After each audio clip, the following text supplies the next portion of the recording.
La Biblia y la homosexualidad. El movimiento homosexual no solo quiere el derecho a la privacidad, pero quiere promover su causa como un asunto de derecho civil y no como un asunto moral. Ellos quieren una protección legal especial y la aceptación de la sociedad de su estilo de vida. Muchas iglesias condenan o son simpatizantes a la homosexualidad, ignorando las enseñanzas bíblicas que hablan sobre nuestra sexualidad. En el Antiguo Testamento encontramos que la heterosexualidad es proclamada como el diseño natural del orden de la creación y es enseñada por el mismo Jesús en el Nuevo Testamento. Según la palabra de Dios, la homosexualidad es descrita como una abominación y es contra natura. Dios nos manda a que rechacemos el pecado, pero que amemos y valoremos a las personas. ¿Cómo atrevernos de hablar en contra del estilo de vida de otros? Especialmente dentro de la iglesia, ¿no son los creyentes llamados a practicar el amor y ser inclusivos? ¿No nos enseña las Escrituras que tenemos que alcanzar a las personas en vez de juzgarlas? Estas preguntas son tratadas por la iglesia cuando el tema de la homosexualidad surge.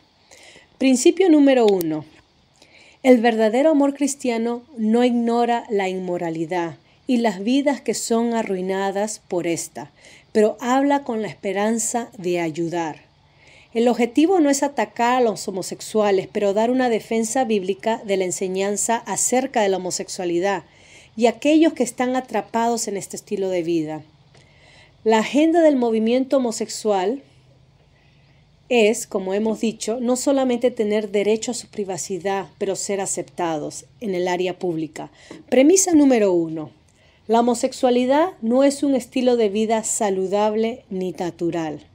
Los homosexuales se sienten como minoría oprimida cuando sus derechos de practicar su estilo de vida no son apoyados, aplaudidos y aún aceptados en la sociedad, aún en las instituciones escolares.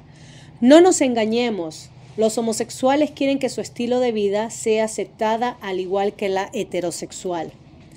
Hay una gran distinción entre remover la discriminación legal contra los homosexuales y otra, aprobar dando aceptación completa. Si el gobierno aprueba leyes aceptando la vida homosexual, hará que cualquier organización, incluyendo negocios con propietarios cristianos e iglesias, rehúse dar empleo a los homosexuales practicantes. Acá en el Canadá, por ejemplo, los homosexuales tienen el derecho al matrimonio, a adoptar niños y a incluir en las instituciones académicas, empezando el currículum del año 2015 escolar, la enseñanza del estilo de vida homosexual como una alternativa saludable en las personas. Los activistas homosexuales quieren convencer a la sociedad, aún a los niños, que ser gay es natural y aceptable. Haciendo todo esto y exponiendo a nuestros hijos a este destructivo estilo de vida, causaremos impresionante daño y la maldad aumentará en una edad más temprana. Se les quiere adoctrinar a los niños que hay diferentes tipos de familia y que estos deben ser indoctrinados para que reconozcan aspectos positivos en cada una de ellas. La virtud cívica de tolerancia, si los homosexuales quieren vivir juntos, es su propio asunto, ha sido reemplazada con la nueva ética, requiriendo aprobación y promoción. La comunidad homosexual quiere más que derecho a su privacidad y elección. Ellos quieren codificar, legalizar su comportamiento como aceptable, bueno y forzar, imponer su estilo de vida al resto de la sociedad, influenciar a la nueva generación, a los indefensos niños en aceptar sus propuestas. Nadie diría que es pecado ser de un color, hispano o asiático, o ser hombre o mujer, o tener una incapacidad física. Pero la palabra de Dios sí llama pecado al comportamiento homosexual, como será demostrado. ¿Cómo han respondido las iglesias evangélicas a la homosexualidad? Hay muchas iglesias que están afirmando y aceptando la homosexualidad donde no ven la orientación sexual de la persona como un asunto moral. Otras congregaciones afirman corajudamente celebran y acogen el ministerio de lesbianas, homosexuales y personas bisexuales en el servicio del ministerio. Tienen en sus iglesias a homosexuales practicantes como pastores, como ministros. A diferencia, hay una porción considerable de iglesias que han oficialmente rechazado la práctica homosexual como incompatible con la fe cristiana. Pero a pesar de ello, muchas congregaciones han abierto sus puertas a los homosexuales y han bendecido el matrimonio homosexual, afirmando que no se puede hacer juicios absolutos acerca de la homosexualidad. ¿Cuál es la enseñanza bíblica acerca de la homosexualidad? Es la intención de esta presentación mantenerse fiel a las enseñanzas y declaraciones bíblicas. El cristiano debe ser movido por amor, actuar en amor y servir en amor a favor del prójimo, cualquiera que éste sea. Y es por amor que se presenta la verdad bíblica. La homosexualidad es pecado. Principio número 2. La autoridad de las Escrituras. Cada grupo pro-homosexual que se encuentra dentro de las iglesias evangélicas rechazan la Biblia como la completa palabra de Dios. Las iglesias que han aceptado o son simpatizantes del estilo de vida homosexual no creen que la Biblia, Antiguo y Nuevo Testamento, es la palabra infalible de Dios. Hay 3 tipos de argumentos que usan para atacar las Sagradas Escrituras y así a favorecer la literatura pro-homosexual. La primera es simplemente ignorar a los escritores bíblicos, con la excusa que eran hombres y como tal cometieron errores. Y por eso se debe rechazar lo que dice la Escritura como moralmente autoritativa. Un segundo argumento de ataque, parecido al primero, es que los escritores eran ignorantes acerca de la homosexualidad. Estos argumentan que los escritores bíblicos no sabían todo lo que conocemos hoy en día. Así que debemos juzgar e interpretar la Biblia, presten atención, con el entendimiento moderno de la biología, la psicología, la sociología y con la mente del siglo XXI. Según ellos, debemos sujetar las enseñanzas bíblicas sobre la naturaleza humana a un análisis más crítico de lo que conocemos hoy en día acerca del entendimiento humano. La respuesta simple a estos argumentos es que Jesús mismo dijo al hablar del Antiguo Testamento: las Escrituras no pueden ser quebrantadas. Juan 10:35. No se puede seleccionar partes de las Escrituras mientras que otras partes se descartan. ¿Con qué autoridad hacemos esto? También Jesús le dijo a sus discípulos que recibirían guía futura, pero el Espíritu Santo, a quien el Padre enviará en mi nombre, los consolará y les enseñará todas las cosas y les recordará todo lo que os he dicho. Juan 14:26.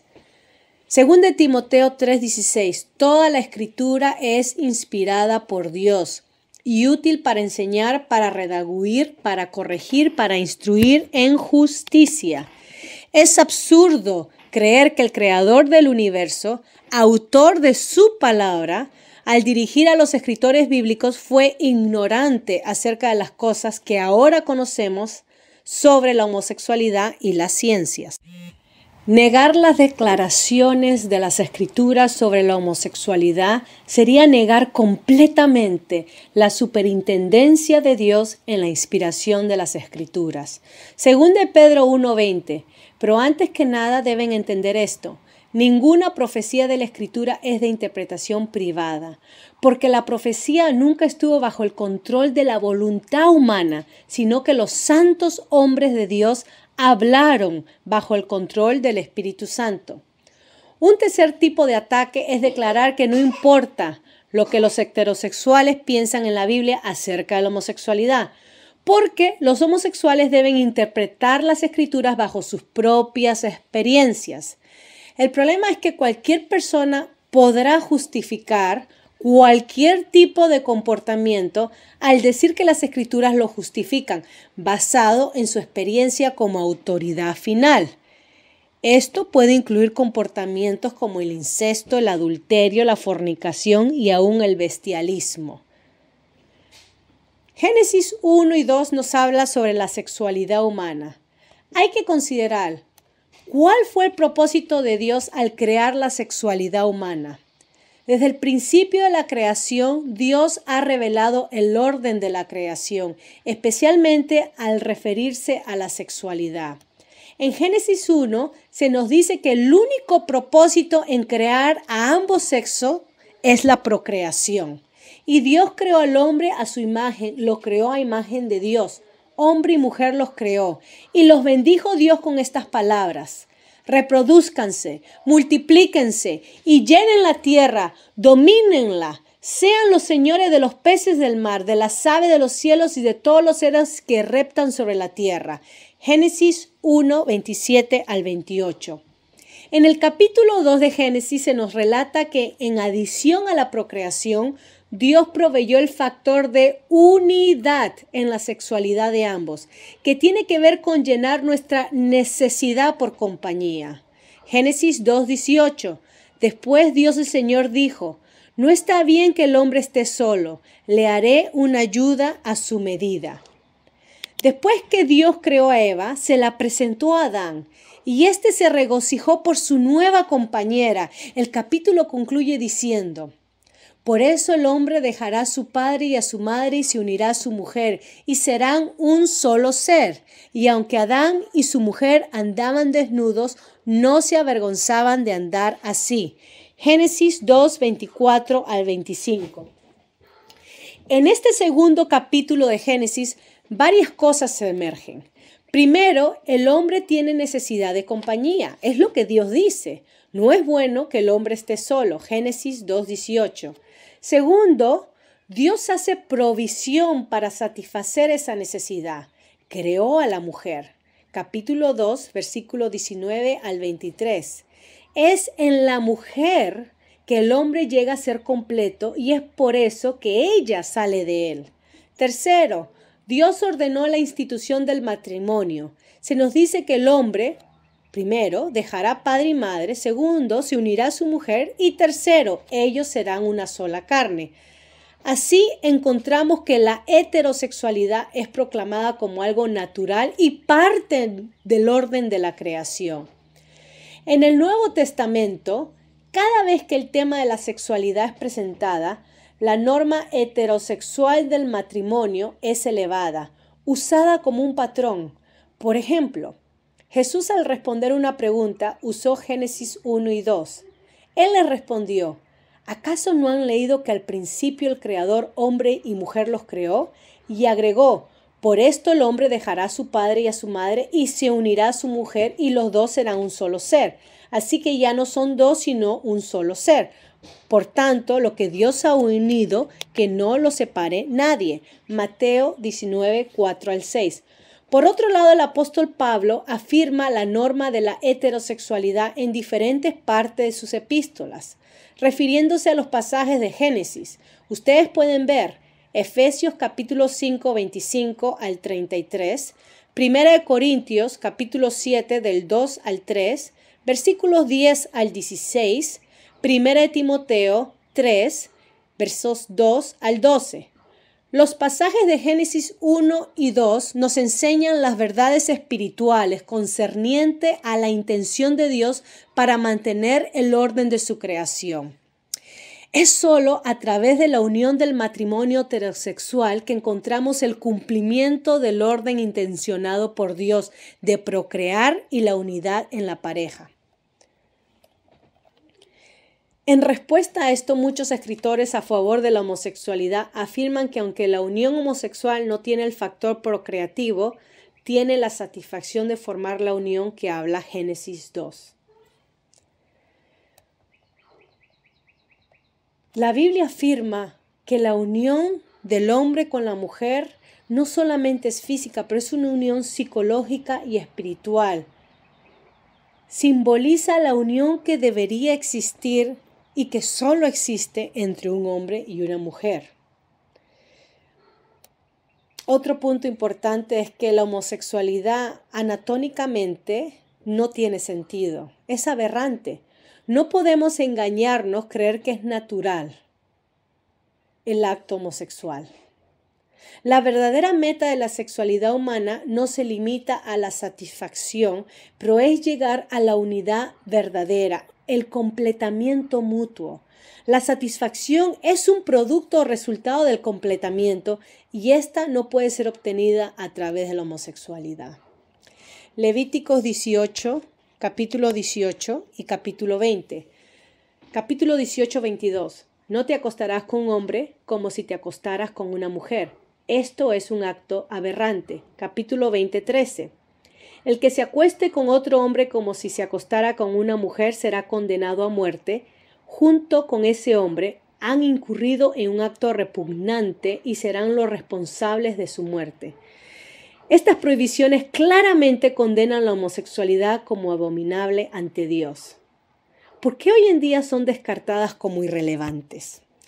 Primero, porque la interpretación pro-homosexual alega que estas prohibiciones son partes del Código de Santidad de Israel y solo se debe aplicar a los israelitas de antaño, para mantenerlos separados de la sociedad y prácticas cananeas.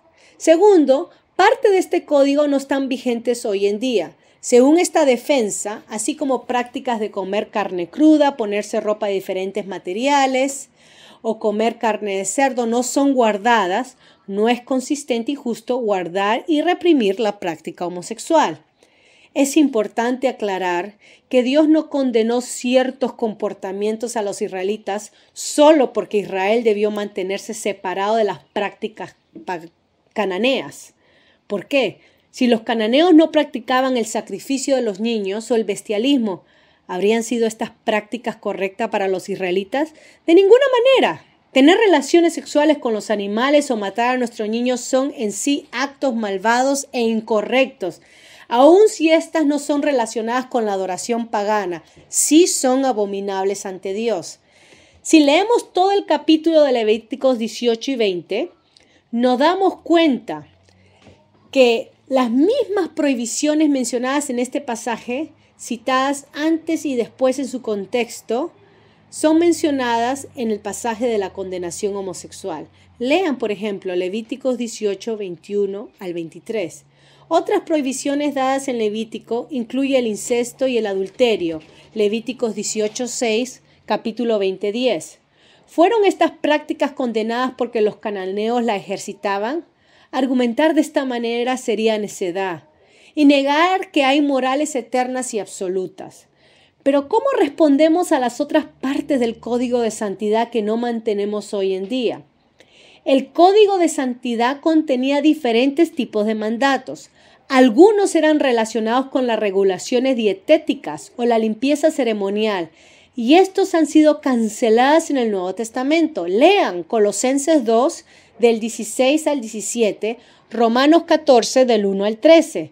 Otros mandatos son partes del código moral y estas no pasan con el tiempo, son verdades eternas. Así que el incesto, el sacrificio de niños, la homosexualidad, el bestialismo, el adulterio y cosas semejantes a estas siguen siendo abominación ante Dios. Romanos 1 del 18 al 27. Por esto Dios los entregó a pasiones vergonzosas. Hasta sus mujeres cambiaron las relaciones naturales por las que van en contra de la naturaleza. De la misma manera, los hombres dejaron las relaciones naturales con las mujeres y se encendieron en su lascivia unos con otros.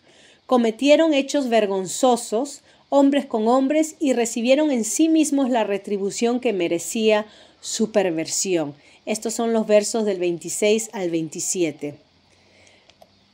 Aun si no hubiera otro pasaje que condenara la homosexualidad, aquellos que participan de este estilo de vida, en las palabras de Pablo, no tienen excusas. Romanos 1:20. La intención de Pablo en Romanos 1 al 3 es mostrar que todos han pecado, judío y gentil, y han abandonado a Dios. Pablo empieza su argumento dando referencia al Creador y a su creación. Capítulo 1, versículo 16 al 20. Esto tiene conexión con Génesis 1, 2 y capítulo 2, que nos habla sobre el orden creado de Dios y sobre su diseño complementario del hombre y la mujer. En la lista de pecados sugeridos en Romanos capítulo 1, versículo 18 al 32, Pablo considera primero la idolatría, seguido por la homosexualidad y el lesbianismo, no porque sean pecados más graves, pero porque estos señalan la violación de la razón y la naturaleza humana. El ser humano ha invertido el diseño de Dios, adorando a la criatura en vez que al Creador. Como señal de este error, que lo natural ha sido distorsionado o el diseño natural ha sido alterado, Dios los entregó a sus deseos. En la inversión del objeto de la adoración y de su sexualidad. Hay dos argumentos que se levantan contra la enseñanza bíblica. La primera dice que Pablo no se estaba refiriendo a la verdadera homosexualidad, porque dice que ellos cambiaron el uso natural por el que va contra su naturaleza. Se argumenta que aquellos que tienen la orientación homosexual, esa es su expresión natural. O sea, aquellas personas como ellos creen que nacieron homosexual. Pablo solo se está refiriendo a los heterosexuales que estaban dejando su relación heterosexual para ir en contra de su naturaleza. Según este argumento, Pablo no entendía la psicología de la homosexualidad y lo que hoy en día se ha aceptado como comportamiento normal, o más aún que uno puede nacer homosexual. El segundo argumento para refutar la condenación clara de Pablo sobre la práctica homosexual refuta que las palabras contra naturaleza no se refería al orden de la creación, pero a las costumbres de su tiempo. Es claro que natural puede ser usada para referirse a la costumbre del tiempo, como lo usa Pablo en 1 Corintios 11:14. Pero el contexto del argumento, ojo, acá lo que importa es el contexto para dar significado a las palabras. El contexto del argumento de Pablo en Romanos 1 es claramente sobre la creación y el orden natural establecido por el mismo Dios. Romanos 1:20.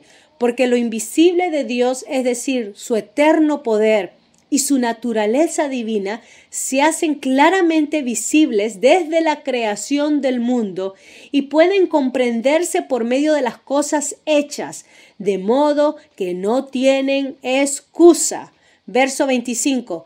Cambiaron la verdad de Dios por la mentira y honraron y dieron culto a las criaturas antes que al Creador, el cual es bendito por los siglos. Amén.